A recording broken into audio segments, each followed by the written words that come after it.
قال نبينا صلى الله عليه وسلم: إن خير أيامكم يوم الجمعة فأكثروا علي من الصلاة فيها. وفي حديث: في يومها وليلتها. فأكثروا من الصلاة في هذا اليوم والليلة.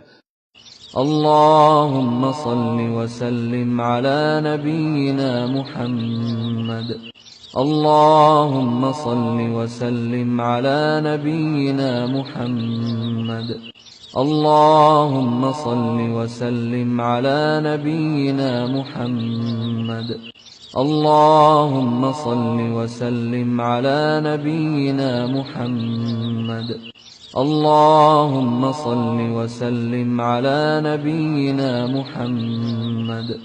اللهم صل وسلم على نبينا محمد.